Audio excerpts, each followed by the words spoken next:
What's up, guys? Smite 2 Alpha comes out today. I decided I was going to look at all the gods that were currently available, that were going to be available in the Alpha,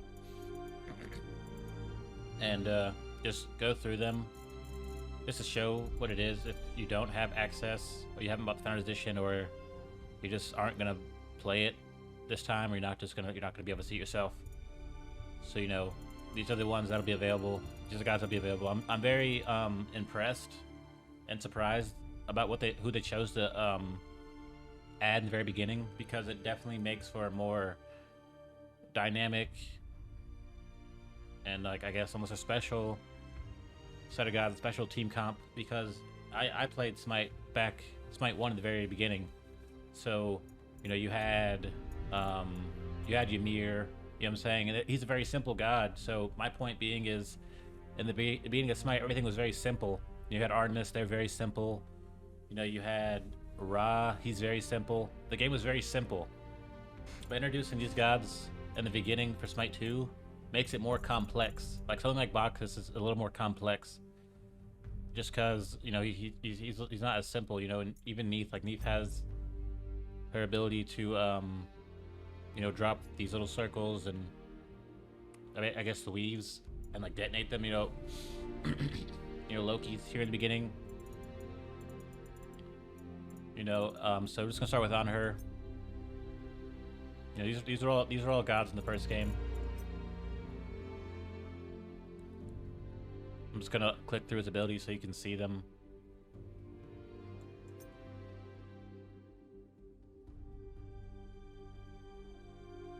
He has the same abilities as he had in Smite 1. Maybe there's a little bit of difference in them.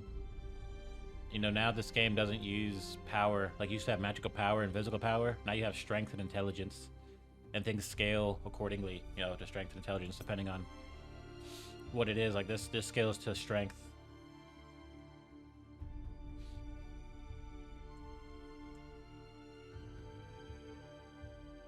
This is like a little... this is Impale, he throws a spear. This is shifting sand. He pulls up a pillar, and there's sand all around it on the ground. It kills people.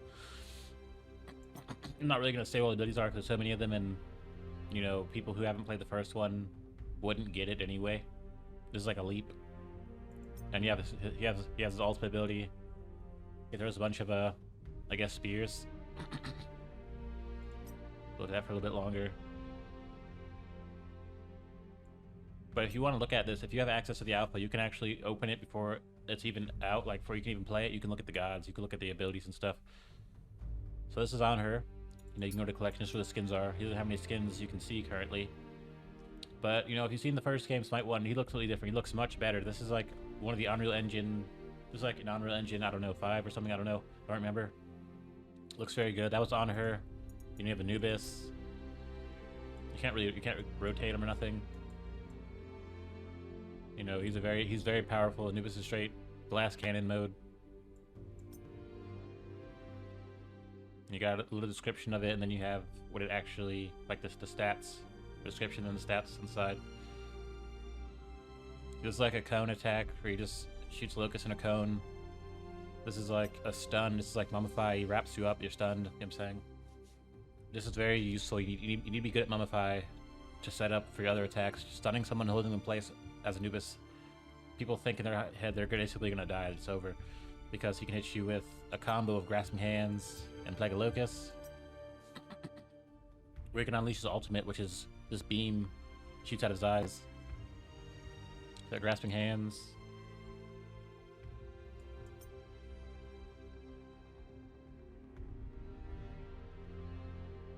Risk reward, you have to go in. You don't have any movement abilities as Anubis. You go in, you do as much damage as you can, trying to secure some kills. You're really going in to kill. You're not going in to hurt people or chip. You're just going to take them out, really. That's usually the goal.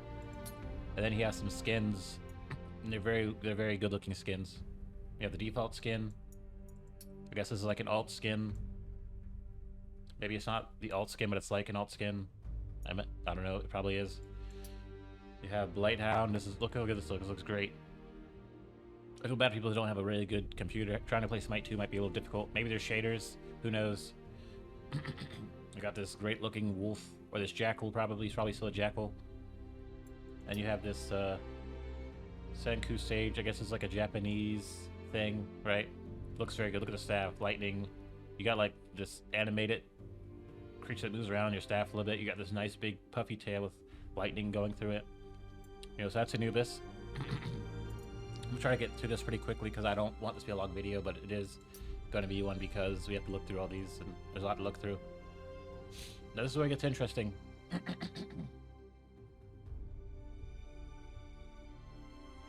When it comes to the tanks and the warriors, they have multi-scaling basically. They scale with strength and intelligence. I guess that's to make them not too powerful, or if they only scaled with one, they'd be extremely powerful. They scale with both to kind of nerf them, but you know, they're warriors, they're tanks, they're not supposed to be that strong, not supposed to be that pure strength, that pure magic. Athena's another good choice, I feel like, because it's such an interesting god as opposed to the simple lineup they had in the beginning, and then as they released new gods, they evolved and they made the playstyle more complex for all the gods. Right? It's like a dash. It's just it, skill of strength, you know, it's a dash. See, look, you have right here the preemptive strike, skills of strength, and then confound, which is like a taunt, which makes you basically get stuck attacking them. You have to attack them. Skills of intelligence. So you see, if you want to be an effective tank and you want to utilize all the scaling, you have to sacrifice some purity, or you can just go straight strength. You know what I'm saying? Maybe you don't need confound to do damage. You just need preemptive strike to damage, so you double up on strength. Yeah, shield wall, it's like an AoE attack. Drop some things and eventually they detonate. You drop a circle of soldiers and they eventually detonate to damage them again. You know, this scales at nothing but intelligence. So do you have to basically, I would assume that people are going to be putting intelligence and strength on the tanks and the warriors. Some people are probably going to go pure for that special build. Like a lot of her abilities, like these three abilities scale with intelligence, these last three. So I think intelligence would be the goal. But at the end of the day, you will have a lot of close range encounters as Athena, so going strength for, you know, a plus to your actual, you know, your basic attack, I think that would also, you know, I think it'd be good to mix it. You don't really want to go tanky, or you don't want to play a tank or a warrior and just try to go straight damage or straight defense, depending on whether you're warrior or tank, because you want to be a vital member of the team who can, as a warrior, have great sustain and be around in a battle for too long that the enemy really can't continuously and effectively fight you, and your teammates who can do more damage can just take them out, you know, much more quickly. With a tank having a lot of sustain, mostly to save their teammates, right? To make sure that their teammates aren't getting singled out and destroyed. So we're gonna go to Bacchus now. Wait, we gotta look at the skins. Do they have any skins? Go to Bacchus. You know, this is, you know, very surprising that he's like the first one you get to play as. You're one of the first gods. You know, he has Drunko meter. He basically has this chug meter where you can see it on the side, but he drinks his wine. He has his wine thing here, his cup, whatever. And you know, as it goes up, depending on how full it is, it gives you certain you know, passive buffs. His first ability, you know, this is passive, is to chug, basically to increase the meter, and it heals him, you know, and gives him a buff.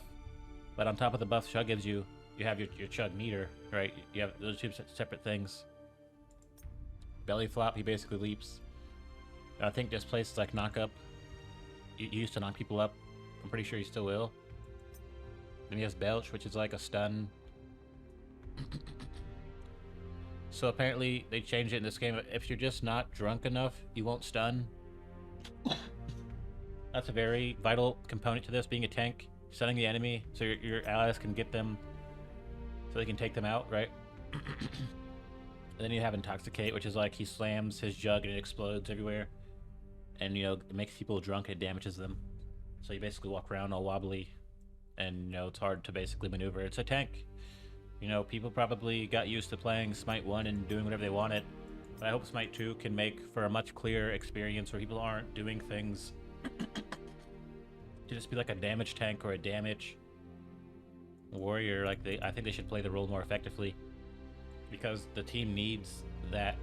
Like they need Bacchus, they need Athena, they need Bellona to support Anubis, to support on her, because late game they're going to be doing so much damage, they're going to be so effective. Like you need them to basically do all the damage. You're not going to be viable forever. You know what I'm saying? You're a viable tank at the end game, right? No one else is but the tank. So, okay, let's go back to Bacchus. If he has any skins, he does. He has this hippie one, I guess, is, you know, super chill.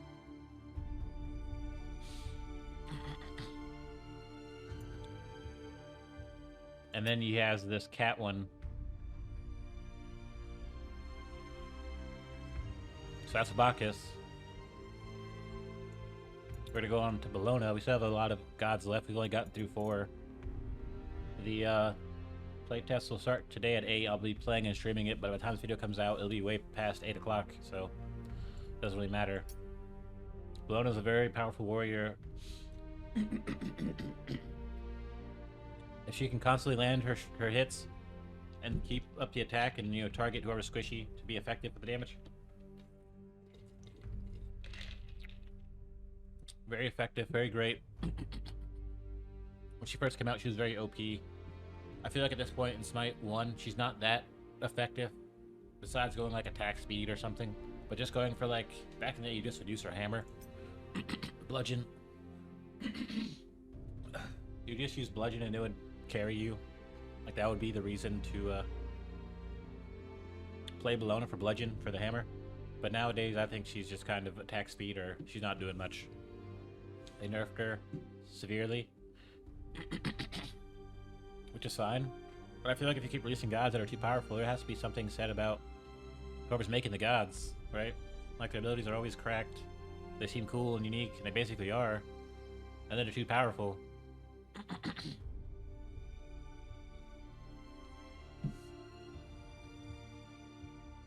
So yeah, this is Bellona. When she attacks people, she gets stacks. And, you know, they give her movement speed. And then if her using one of her 3 weapons, the shield and sword, the hammer or the whip, you know, that'll add additional effects. And this is a new feature that wasn't in Smite 1. Usually you'd have effects from the passive that applied to all weapons, but now you only get certain passives depending on the weapon. Or actually you get additional ones. So there are the regular ones. These are the regular ones. You get protections and all that. Attack speed. There might be a couple more. I don't remember you getting attack speed. I remember you getting protections. Okay, her first ability is Shield Bash. She does a little dash, and then she equips her shield. So that's kind of the great thing about Bellona is once she uses her ability, she equips it, so the shield will give her a chance to block, right? Using the Shield Bash, she'll get a chance to block. Her second ability, Bludgeon, she'll do a spin, which isn't usually that great of damage, but then she'll do a slam, and that does great damage. It used to. And then she'll use her hammer, and her hammer in the first game hit all of the enemies. Like instead of you getting stuck hitting one, usually you'll hit one basic attack. It hits all of them. Then you have her whip, which is like a disarm, which basically is like a silence, but for your basic attack. Like when you use a silence on someone in the game, they can't cast spells, but this is a disarm where you can't use your physical attack, your basic attack, basically. You can still use your abilities. And she'll equip her whip. I don't know, I don't know if it's like how it was in the first game, but in the first game, the whip and using that as your equipped weapon gave you a lifesteal. But I don't know if it doesn't say anything about lifesteal, so I don't know. It might not be in this one.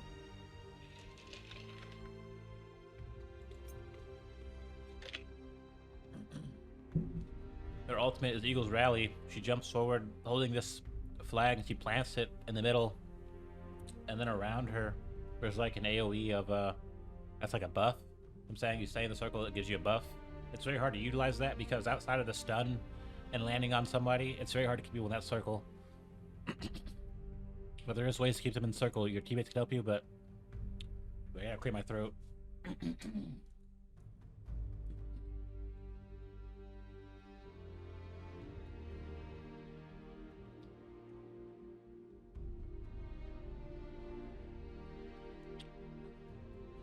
know, the AoE.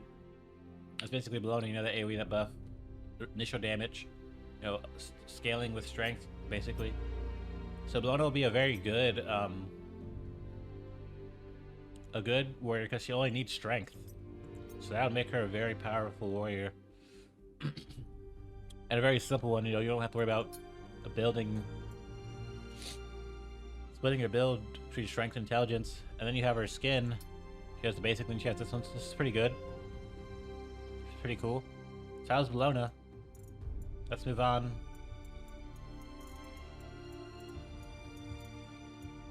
Yeah, we're not even halfway through. This is a guy I haven't played much, but when I did, he's decent. He's okay. I just think he looks a little goofy, so I didn't really like playing him. He seems like weak because he looks so goofy. This way he attacks, like it's like very frail, very frilly.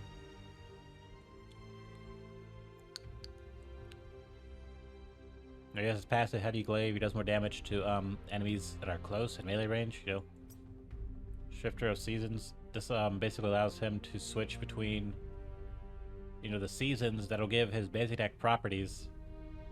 Self-healing for one of the seasons, bonus damage for one of the seasons, protection reduction for one of the seasons, and a slow for one of the seasons. Of the 4 seasons, the basic attack will do that. Do one of these 4 things, depending on the season. I don't know what, you know, the seasons correspond to. Oh, it's right here. Fall, physical, you know, it's right here. Well, it says fall. So, okay, here it is. Winter. So spring has the healing. Summer has the bonus damage. Fall has the protection reduction. Winter has the slow. Okay, and then he has his Bramble Blast, which is like an AoE that damages you, but also I think it slows you. I think it just does damage. Okay, yeah. But also roots you, so that's new. It roots you now, okay. Horn Charge. This is like a dash. It's very simple. It just dashes. Damaging dash. Simple. The Wild Hunt, he basically turns you into a an animal polymorph. And interestingly enough, this guy has a lot of scaling with intelligence. Usually you'd have an ADC, attack, damage, carry, an archer, a ranger type guy who only scales with strength. But this guy has a lot of scaling and intelligence. I didn't notice that. So that's going to be an interesting one to play because he really is more ability based anyway, so it makes sense. So, you know, his ultimate scales off of intelligence, so it's gonna be interesting to see how people build these hybrid gods and how they'll stack up to more pure gods. They'll probably have more utility, right? You know, he has his regular skin, and then he has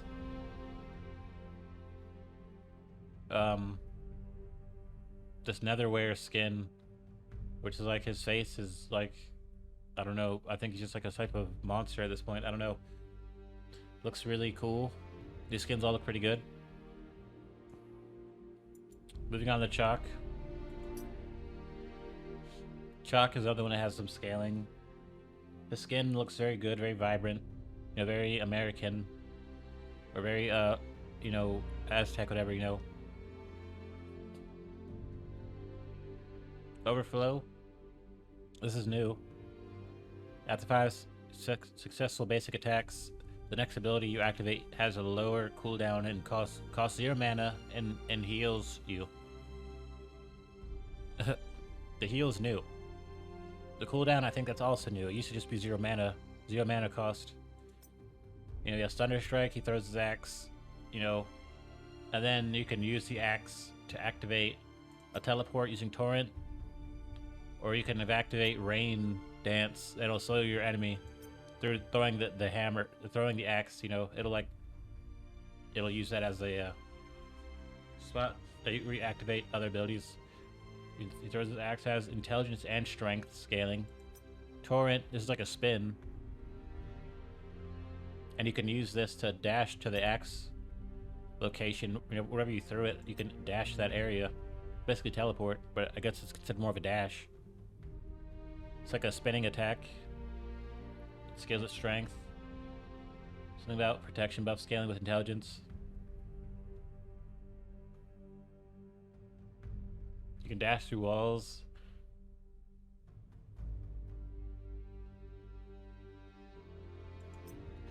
Rain dance is just a heal, but it starts raining all around you. And if they enter the circle where it's raining, they'll be slowed. So not only does it help you, but it debuffs the enemy, and it reduces their attack speed and it slows them.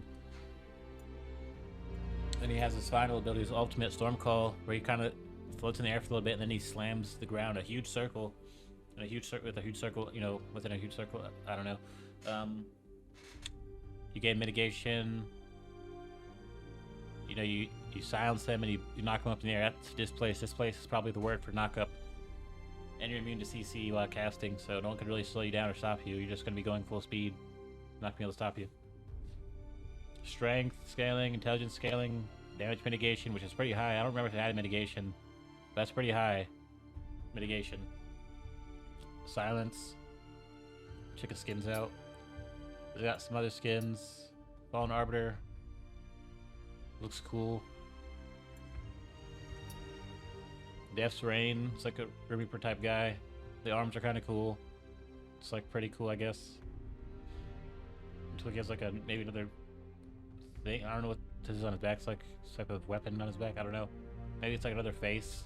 I think it is. I think it's like a double person or something. There's like someone on the back. That's probably like a person. Can't really see him, but that was Chuck. Yeah, Fenrir. Fenrir to me is a very cheap god. He just be using abilities. He just has his abilities. He builds up runes using his basic attack, and they basically grant additional effects to his other abilities. He has Leap. It stuns people if he has full runes when he lands on them. And he gains runes. If he isn't at 5 runes, he gains runes for using it and hitting people. Seething Howl, this is a buff. Increases the strength, attack speed, and lifesteal. And then if he's at 5 runes, which is the full runes, max runes, which gives your abilities additional effects.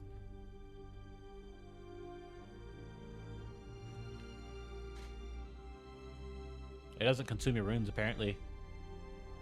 That's good to know. You can use that. You can use Seething Howl first, it won't consume your runes, then you can use something that will consume your runes to maybe, close the gap, whatever, who knows. It also gives your abilities, or your allies lifesteal if you have 5 runes. Brutalize. This is like one of those abilities that locks you into a combo, and you really can't escape it once he's in range and he delivers it. It's like a combo he hits you 4 times. You can't really... I don't know if they changed it where like you can cancel it or it does it all at once. I don't know. I haven't really played that much. I haven't played it all actually, right? So yeah, you grab on the enemy, you deal damage, you hit him 4 times. When you're at max runes, you get a greater strength scaling, and every hit gives you 1 rune if you aren't at full runes. I think this is very cheap. I don't think this should be in the game still. Like this shouldn't be like being able to leap and leap again towards someone or away from them. That's just too much.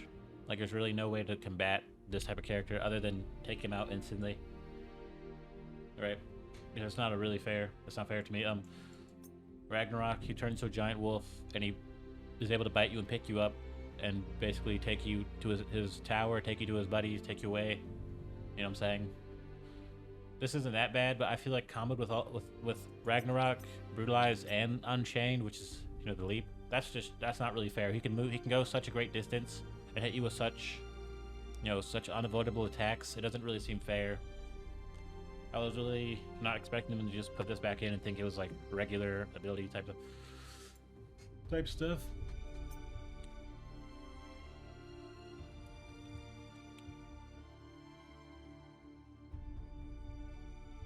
And he gets movement speed increase when he turns to a wolf, so it's very hard to avoid this character. He's definitely someone you don't want singling you out. You don't want him just going after the same person over and over and making it seem like this guy's like whoever he's fighting is not good or whatever. That type of behavior, that type of stuff. He doesn't have any extra skins. He has the default. So that was Fenrir. Kukulkan. He used to be Alkong back in Smite 1 before they changed him to Kukulkan. They did change him in Smite 1 to this. Or Kukulkan, right? Kukulkan.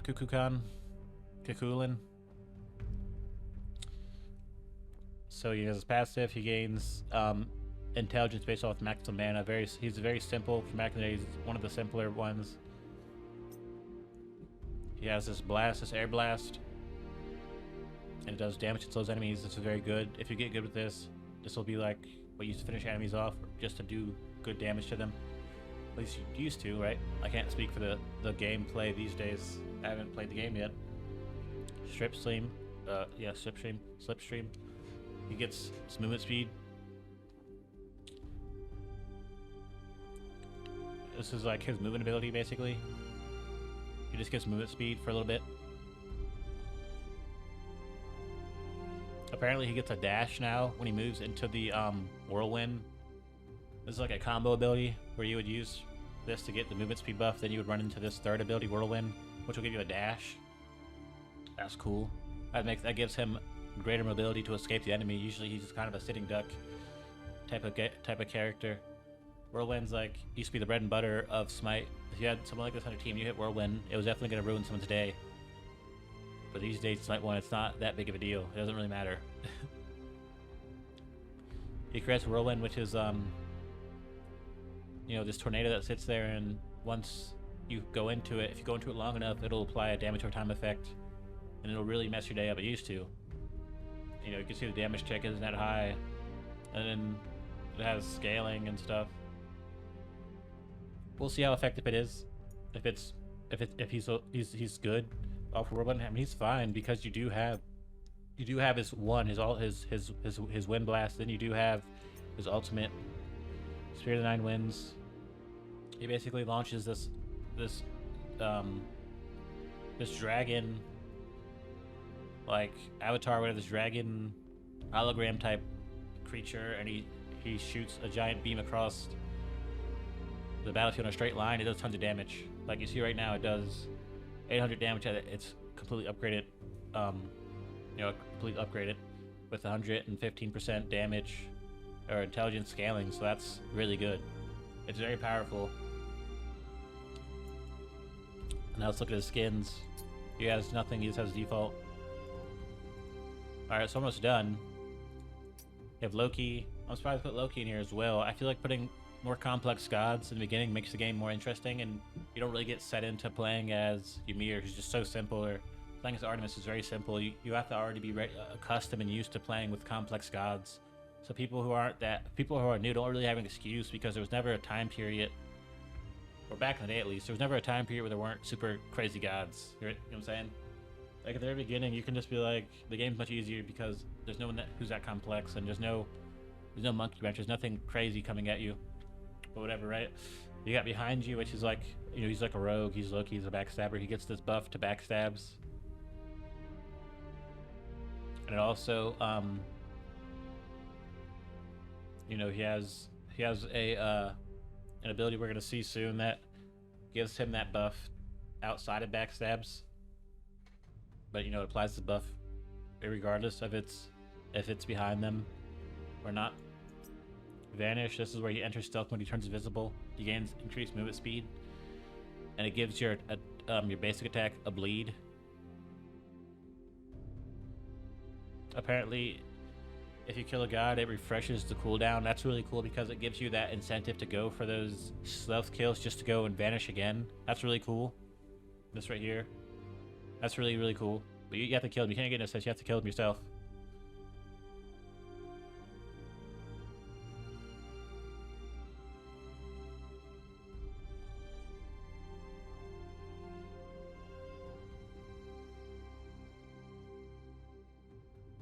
You can actually stun him, you know, you can hit him and it'll break his stealth. But it has to be like a hard CC, like Mummify. Like you have to stop him. Like you can't just hit him with like a bow and arrow or nothing. He'll stay invisible. Then he has Agonizing Vision, which he spawns this circle of acid and it damages the enemy. You stay in it long enough, it'll blind you. And once you're blinded, you're able to get hit with his passive, no matter if it's in your back or your front, because you're blinded, it basically allows him to stab you wherever, and it'll give him that damage increase.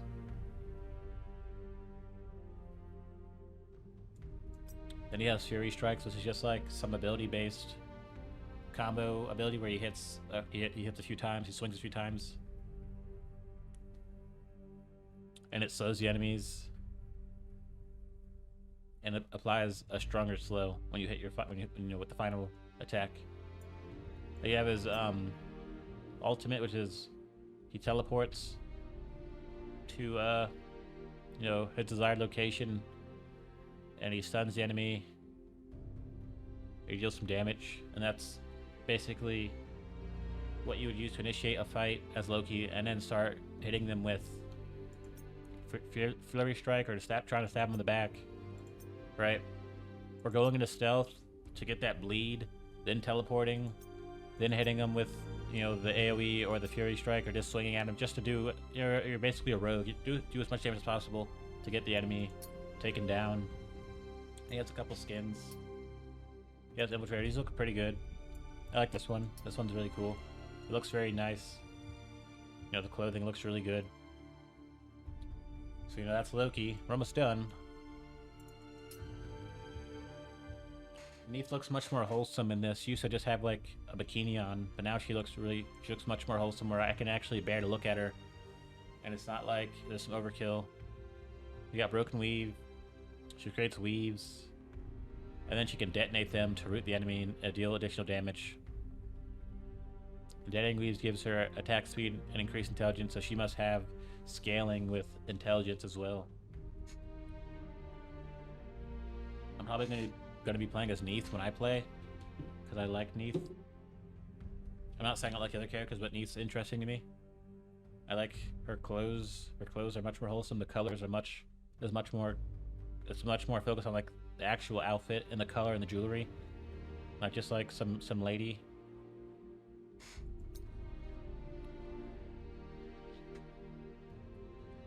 Spirit Arrow.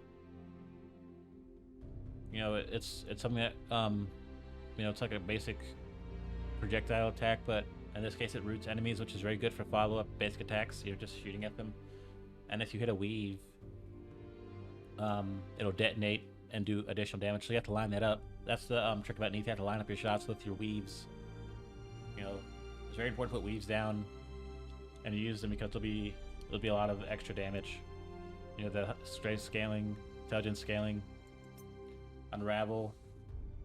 This is like an attack, AoE attack you can put out there to heal yourself. It heals you, and it creates a weave. So you can't detonate weaves with this ability, but you can place them. So you'd usually use this, unravel, and then you place the weave. Then you try to hit them with your Spirit Arrow to detonate it. But you have to line it up perfectly, right? Like you have to point a straight line through the weave and also hit the enemy. So it's very difficult. It's very tricky. And then she has Backflip, which is her movement ability. It's a good movement ability, but it's also one of the worst ones, because you use these type of backflips, you use these type of leaps and movement abilities to escape the enemy or to initiate some type of battle. In this case, she has Backflip, and she does literally a backflip. Like you can't look. You have to look away from where you're trying to go. You have to do a backflip. And this also detonates a weave, but the great thing about this one is you don't have to line up much. It's a cone. You shoot in a cone and then you do a backflip, so it's very easy to detonate weaves. Then you have World Weaver, which is a ability where she can look anywhere on the map to hit an enemy, but the enemy has to be visible. So like visibility means they're either seen by a ward or they're right next to a friendly god. You can't just see them through a wall. They have to be visible. You have to have visibility, right? So like you can hit them from anywhere. Like you can be in your spawn, hit them in their spawn if there's visibility. Like if you place a ward, I think a ward works. You place a ward in their spawn, you can shoot them from your spawn. It's not really that bad. It's very good for team fights, or if you're doing a team fight and someone gets away, the enemy gets away and they're very low, you could hit them with this and it'll finish them off. So let's check out the skins. She has her basic skin, and then she has this Smite founder skin. I actually have this skin unlocked because I'm a founder. I'm probably gonna roll with the basic skin first, then I might throw the founder skin on. The founder skin's more akin to what her skin was in Smite 1. Not very wholesome. But doesn't matter because it's like a demon anyway, so it doesn't really matter at that point. And you have Odin. Odin, another surprise. Just how they added in Fenrir with his kind of cheap abilities. I feel like a lot of people would agree that Odin is kind of cheap. He has his passive. He gets movement speed, strength, and intelligence whenever a god dies. He's like Valhalla, Valhalla, that's where all the warriors go. Asgard, that's like their whole thing. He's got a leap, which is like his main focus for damage. This is his playstyle. He uses a leap to basically apply all the damage, affect the enemies, take them out. But he has his leap, very simple, his lunge basically. And you have Raven Shout, which gives you a shield, which is like this magical shield you get. And the trick of playing Odin is you want to apply your shield and then leap on people because the shield will explode. Not only do you have leap damage, but you also have the shield exploding on them damage. So that's like double damage. It does a lot of damage. It used to. At the end of the duration, or when landing from a lunge, the shield explodes. So you gotta wait for the shield to expire to explode, or to jump. Jumping on is way better because it does both. It damages them for the jump, and the shield explodes.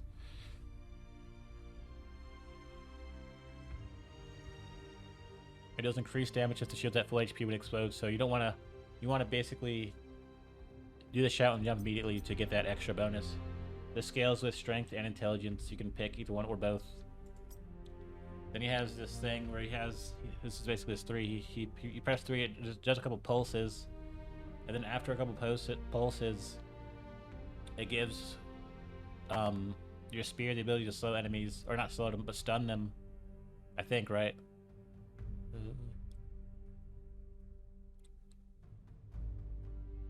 Yeah, if you wait until the final pulse, your projectile will get a stun.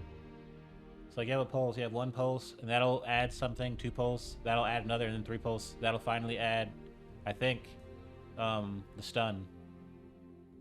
So usually you would use this to pulse, do some pulse damage, stun them, and then you would apply your shield and jump on them. Like that's very cheap. Or you can just jump on them, or just it's not that fair. It's not fair. It's like a trap. This is like a trapper. He like traps people. Then he has his ultimate Ring of Spears, which creates a ring of spears and a limited area around him, but you can trap enemies within the ring and they can't escape because the ring of spears acts like a physical wall, but they can break it. You can break the ring by attacking it with a basic attack. So back in there, you'd have something like Odin. He'd throw up this ring, and then you'd get Zeus, and he'd drop his ultimate, which is also a ring right over Odin's ring, and it would just drop lightning bolts on them and apply lightning charges, which Zeus would then use to detonate and just wipe teams, just wipe people out. It's a very expensive combo because it is their ultimates. Like it wasn't like the most convenient combo. Like Zeus is a very hard god to work alongside because he has such limited range, and his effectiveness has gone down as time went on. So yeah, that was Odin. Let's see, he doesn't have any skins. Now we're at Ymir. Ymir's one of the first gods that came out in Smite 1, and he's here again as one of the first gods released in Smite 2. And he's a very good and simple tank. If you want to play tank and you want to be effective, you play Ymir, right? If you just want to contribute to the team, if you're playing in a tournament, you need to win, you can play Ymir and it'll really help you. I'm saying it's very hard to counter his effectiveness because he's just so simple. There's no tricks. It's very simple. He has a passive, which is if you attack an enemy with a frost ability, like Glacial Strike or Frost Breath, or even his ultimate, they'll basically apply Frostbite because there are ice abilities, and then you'll do more damage to them with your basic attack. Right? Limited amount of time. And they also do less damage to you, apparently. Ice Wall, very simple. You put a wall up, you can press, the one, or, whatever ability, whatever key you have tied to this ability to remove the wall. It's very effective for blocking off corridors. If you're chasing an enemy, he runs into a narrow area, a narrow pathway, you can block it. You can't escape unless he can jump. Right. You have Glacial Strike. He basically slams his hammer down, and it creates like a little shockwave. Creates ice spikes, and they slow you, and they apply Frostbite. Very simple, very effective. Frost Breath. This is like his bread and butter for setting up just crazy ganks, crazy team attacks. He shoots out in a cone, Frost Breath, that will stun you, basically freeze you, right? And then your boys can do what they need to do. They can take you down. This guy mostly skills his intelligence, so he's gonna be pretty effective. Pretty powerful. And then you have Shards of Ice, where he charges up in a limited area around him until he explodes, or you can cancel it earlier to use it to cause him to explode, but not for the full damage. And it explodes all around him, and like I said, it applies Frostbite. Basically, you want to get out the circle when he starts casting it. And that was basically Ymir. He has a couple skins. I actually have the Kakudi's demon skin because I have the Founders Edition, right? Yep. So you got the basic one, Blombeer. He's like a blob, happy little blob guy. You got Mint Choco. This is really cool. He's like mint chocolate chip. Like his little belt has cookies on it. He's made of ice cream. He has this little ice cream cone. And you have Kaku Demon. I'm probably gonna use this skin. He's like a demon or something. Kaku Demon 2. The first Kaku Demon was in Smite 1. This is Kaku Demon 2. Equip that. Then you have, last but not least, finally, this used to be the Boogeyman back in the day, but as it stands right now in Smite 1, Zeus is not the Boogeyman. He's someone that would hide from the Boogeyman. So you have Overcharge. His passive allows you to apply charges to enemies, which allow you to detonate those charges, which brings down a lightning strike on enemies with charges on them. It's kind of like a tag. Like, let's say I threw a ball at you, that apply one charge. I threw another ball at you, that's 2 charges. And the balls do damage. And then I throw another ball, that's 3 charges. I could use detonate charges to strike you with some lightning. It's very powerful. And it stuns them, apparently. In this game, it stuns them at max charges. So you have that, you have Overcharge, you can apply charges for your basic attack, and you can apply charges from Chain Lightning and Thunderclap. You have Chain Lightning. Everyone knows what Chain Lightning does. Throw Chain Lightning, it bounces between enemies, adding charges and doing damage. And it slows them, apparently. So Zeus is going to be a lot more effective in this game because he has stuns and he has slows. He didn't have that. It was very hard to be Zeus and not just get killed for running up trying to be Zeus. At least at this point, right? Thunderclap. He throws a shield. Wait. I think I might have changed Thunderclap. I don't know. Thunderclap deals damage, applies a charge to enemies around you. Yeah, I think they changed it. I think they changed it from, because it used to be like a shield you would throw on the ground. It was like Aegis or something. And then you can throw basic attacks at it, and anyone within the shield's radius would have a charge applied to them. I'm saying it's like if I threw a merry-go-round at you, and then if I threw lightning at it, you would get shocked because you were so close to it. And like it was very much a time-consuming way to play. It was very, very, very annoying, I guess you could say. Like I said, you have detonate charges that are on enemies. You have to have charges to use it. So you can put a charge on multiple enemies, right? You can put a charge on all the enemies, and then you'll detonate the charge, and it'll hit every single one of them at once. Then you have you have a damage multiplier. One multiplier for 1 charge, then 1.7 for 2 charges, 2.4 for 3. So that's double damage if you have that many charges on someone. That's a lot of damage.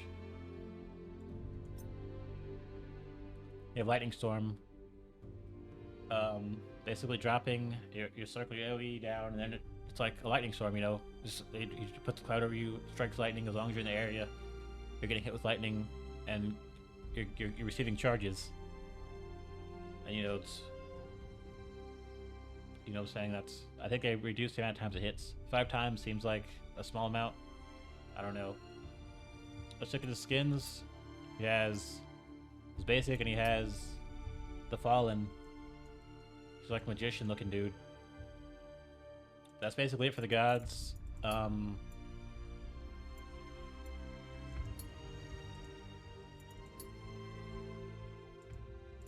You know, it's not active yet. It's not here yet. You know, this is the main menu. We don't get up out of here. I will be streaming Smite May 2nd, May 3rd, May 4th, and then whatever other times it's available.